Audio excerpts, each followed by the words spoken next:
When we're talking about kids who need more discipline, whether they're acting out in class, whether they are being naughty, whether they're being whatever the challenge is, disciplining them isn't always the go-to, and it shouldn't be the first go-to.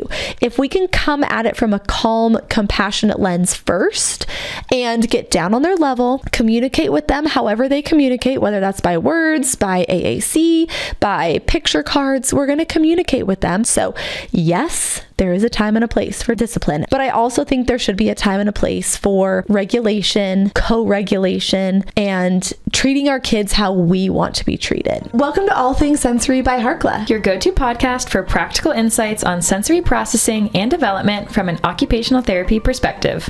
Hey there, welcome to All Things Sensory by Harkla. So happy to have you here today. I'm Rachel, pediatric occupational therapy assistant, certified primitive reflex clinical specialist, and I'm also a mom of two. I have a 5-year-old and an almost 4-year-old, and I am often hearing advice, parenting advice, and this is advice that I like to just run through my OT filter and think about it in terms of kiddos who have sensory differences or disabilities, as well as just underlying challenges that are maybe causing the child to have a difficult time. So let's run through some common parenting advice that I've heard, that's also all over the internet, that is just maybe something that you've heard as well.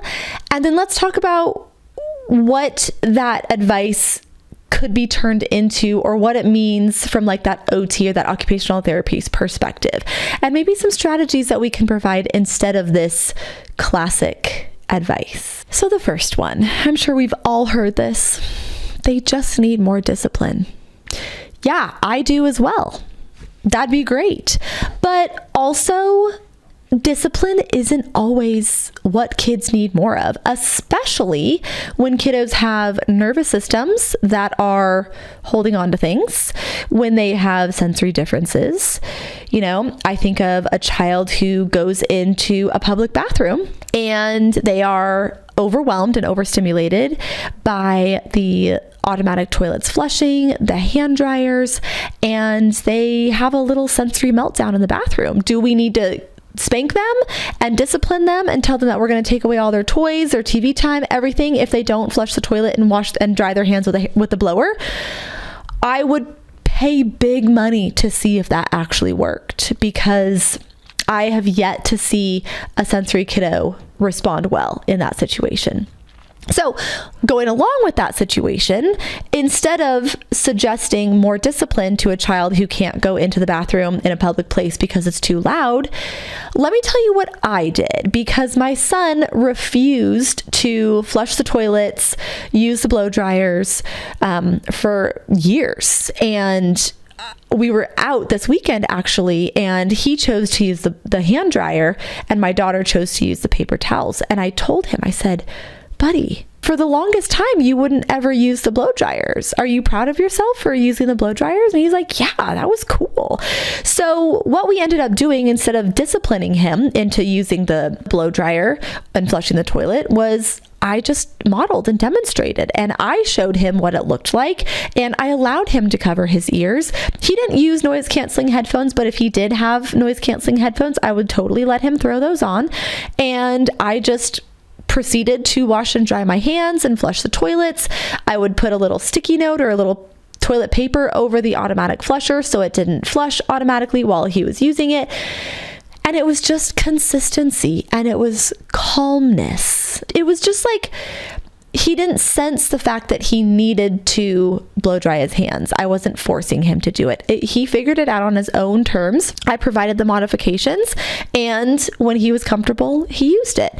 Obviously, that's not going to work in every situation. That's just my personal story of what I noticed with my son and what worked. But the goal here is that when we're talking about kids who need more discipline, whether they're acting out in class, whether they are being naughty, whether they're being whatever the challenge is, disciplining them isn't always the go-to, and it shouldn't be the first go-to. If we can come at it from a calm, compassionate lens first and get down on their level, communicate with them however they communicate, whether that's by words, by AAC, by picture cards. We're going to communicate with them and try and understand them. Why did you push your sister? Well, she bit me. Okay, that's good to know. Thanks for telling me. Maybe next time we can ask an adult for help rather than immediately jumping to discipline. So I agree, there is a time and a place, but I also think there should be a time and a place for regulation, co-regulation, and treating our kids how we want to be treated. So there we go. The next one, ignore it and it will stop. The first example that comes to my mind when someone has given either me or someone else advice that maybe a child is biting, ignore it and it will stop. Sometimes, if it's an attention-seeking behavior, if you ignore it, it will stop.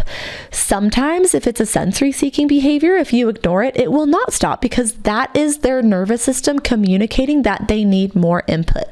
So let's stick with the example of biting. If we have a child who is biting themselves, biting items around the house, biting peers, sometimes that can be an oral-seeking behavior. So maybe we communicate with them however they're communicating. It is not safe to bite yourself. It is not safe to bite your friend. You may not bite people. Here's what you may bite. And you give them a pop tube, a chewy tube. You give them a sour frozen Fruit Riot grape. You give them a Mayo Munchie. You give them a pencil topper that they can chew on. You replace that and you give them a safe option of what they can bite. You give them one of those vibrating teethers that when they bite it, it vibrates, right? So they get that need met if that is the case. So ignoring it is not always going to help. When my kids went through biting phases as, young toddlers, it was a very quick, you may not bite. You may not bite people. You may not bite me. I don't want to play with you. And I would get up and walk away. And I just was very quick. I addressed it and I didn't sit there and let them continue biting me. If it was an attention-seeking thing, it was like, nope, we're going to nip this in the bud. We're going to continue on. And I'm not holding grudges. I'm not getting angry with them. It's just quick. It's calm. It's forceful. Not forceful in a bad way. Just like they know, like, oh geez, like I can't bite my mom. Okay. And then they learn. But ignoring them pulling on your hair and, yelling at you, they're trying to communicate something to you. So let's again get down on their level. Listen to what they're trying to communicate to us and then provide either an alternative, or we need to say, yes, this is okay to do, or no, this is not okay to do, but you can do this instead. So that is the ignoring. Number 3, and probably the most familiar in the OT world, it is they'll grow out of it. And yes, they often will grow out of it, but at what cost? Now, one example is torticollis. So that's, tightening of the sternocleidomastoid, that, head tilt, the wry neck, plagiocephaly, flat head, right? They'll grow out of it. That's often what happens when a concerned parent goes to a pediatrician's appointment.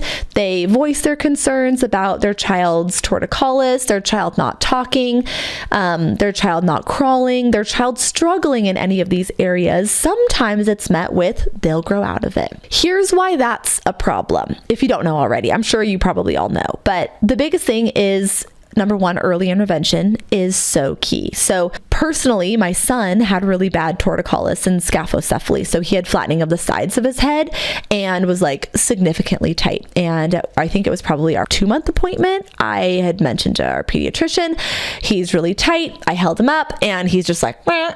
And it was like, they'll grow out of it. It's fine. Thankfully, I'm an OT mom, a little bit of a freak, and I found an OT online who could guide me in some stretches and exercises to help support torticollis, because he wouldn't grow out of it if I had not intervened. So same with talking. If a child isn't talking or they are, biting, right? We're going back to our biting example. Oftentimes they'll grow out of it. And I just think that if we have any concerns at a child's young age, we need to be intervening as early as possible. So instead of let's wait and see, they'll grow out of it, it's fine, we don't need to refer until later, we just need to politely say, no, thank you, I'd like a referral to speech, or no, thank you, I'd like a referral to OT.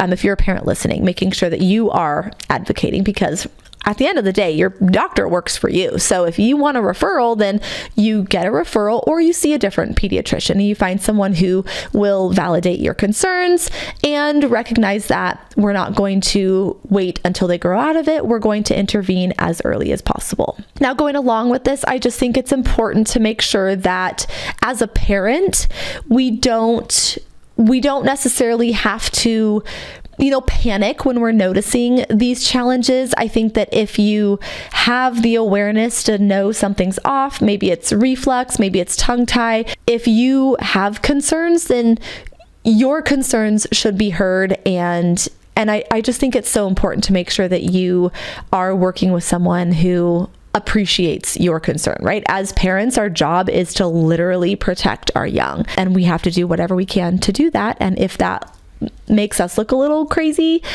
in the meantime, that's okay. That's our job. So we're just going to lean into that for a minute. So going along with that, we'll move on to number 4, which the phrase that we hear often is they just need to get used to it, right? I have shared this example many a times with permission because, it's my brother who has actually been on the podcast before and shared his story, but, they'll get used to it in terms of, I'm going to use the example of the fire alarm at school. It's obviously very loud, very unnerving, very unexpected.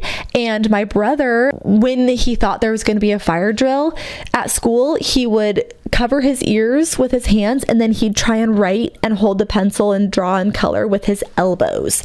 Now, that to me, in today's day and age, would be a significant red flag because it's negatively impacting his ability to participate in his schoolwork. So that to me would be like, okay, let's get to the bottom of this. Not, he just needs to get used to it. It's like, what? We're going to let this kid be miserable all day when he thinks there's going to be a fire alarm and not get any of his work done because he's so uncomfortable about the sound of the fire drill?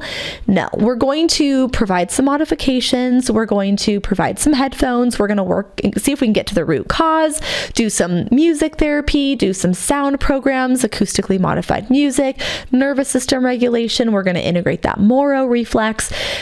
We're not going to just desensitize them to this input, whether it's auditory input, tactile input, vestibular input. We're not going to just spin them 30 times in a row and say, you got to get used to it. Good luck. That's not what the research is showing. That's not what is going to teach them to regulate their nervous systems. That's not comfortable. And I encourage you to put yourself in that situation as well. If there's a situation, personally, I don't like, oh God, this is going to sound so weird, but it's fine. This is a safe place to just share the story. I have really dry hands, and my hands get very cracked and dry. It's Idaho. It's -5 humidity at all times. And anytime I pull the laundry out of the dryer, specifically microfiber cloths, it sticks to me. It literally sends a visceral reaction up my spine. And yes, obviously I know I need to do the laundry, but it doesn't make it any easier. The more I do it, it doesn't get easier. It's always going to be something that sends me into the visceral response of my spine. Same with nails on the chalkboard. Just the thought of it makes me uncomfortable. So should I just sit here and scratch my nails on the chalkboard until I get used to it? No, I don't want to do that. So let's think about that before we have that response of they just need to get used to it in whatever situation it is. Let's have a little empathy there. Okay? Perfect. Last but not least, all kids need the same routines, the same schedules. They need the same. the same. They need the same. Okay. I hear this a lot when it comes to sleep training, right? You need to just put your kid to bed awake, let them cry. That's the routine. Get them on a routine, right? Get them on the schedule. You need to get them on, send them to school, and then get them home, send them to sports practice. They just need that robotic schedule, and then everything will be fine. Now, while some kids thrive with that routine and that schedule and that like boom, boom, boom, boom, boom, honestly, I feel like in today's day and age, everything is so fast paced. Maybe it's just me.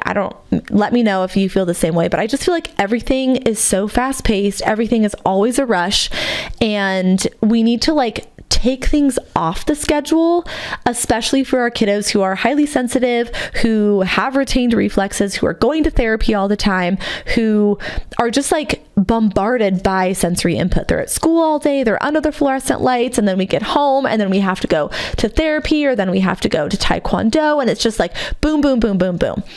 Every schedule, every routine is not going to be applicable for every child. This is very dependent on your family unit.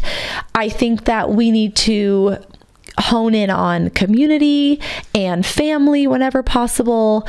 And like, instead of thinking we have to fit the mold of what everyone thinks we should be doing, we need to just say, is this working for us? Is sleep training working for us? Is, going to bed at 7 p.m. working for us, even though it takes an hour to get the kids to sleep? Is this 2-hour nap in the middle of the day working for us? For a personal example, my daughter was taking an hour to go down for her naps when she was 2.5, sleeping for 2 hours, and then waking up extremely dysregulated and then not going to bed until 10 p.m. While I knew she needed that nap, it wasn't working for our family. It wasn't the best situation. So we pivoted and we decided to cut the nap and go to bed at an earlier time, and that worked wonders for our family. So I just feel like there are so many people telling us what we need to do and how we need to structure our day and what this and what that. And at the end of the day, we are all individuals. We are all unique. We all have unique nervous systems. We all process the world differently, and all of that needs to be unique. So what works for one family might not work for you. And if you're feeling guilty that your kid isn't in 6 extracurricular activities after school, don't feel guilty. Just focus on what works best for your family, and make sure as a therapist too, you're having these conversations with your clients as well. Maybe the afternoon therapy session isn't the best for the specific kiddo. Maybe we need to pull them out of school a little bit earlier. And is therapy going to be more beneficial at 2 p.m. versus 4 p.m.? Having those conversations with your clients and just validating them and empathizing with them, it's going to go so much further than, just pushing this, constant craziness, hustle and bustle, and just spending more time outside in the sun and grounding and together. I just think we need to bring that back. So, are there any other phrases that I didn't cover? Any other phrases that you hear often that you want to share about? Anything that resonates with you, or maybe anything that pushes your buttons? Let me know. I'm happy to have those conversations with you. Make sure that you're subscribed to the podcast though. We've got a lot of great content coming your way. We've got Amanda here now, and she officially joins the Harkla team in June. So you will be seeing sprinkled episodes here and there with her and I. And there's a lot of fun to come, and I'm just grateful that you've decided to spend the hour listening to me ramble in your ear, and we'll plan on seeing you next week for another episode. Thank you so much for listening to All Things Sensory by Harkla. You can find links and resources from today's conversation right in the description of this episode. If you want to connect, ask a question, or share what resonated with you, come find us on Instagram at All Things Sensory Podcast. We'd love to hear from you. As a podcast listener, you get 10% off your first order at Harkla. Just use the code SENSORY at checkout, or head to harkla.co/sensory to get started. We're so grateful you're here and honored to be a part of your journey. Everything we share here is for educational purposes only and reflects our professional experience. It isn't medical advice. Please consult your healthcare provider for support specific to your child. Thanks again for listening, and we'll see you next time.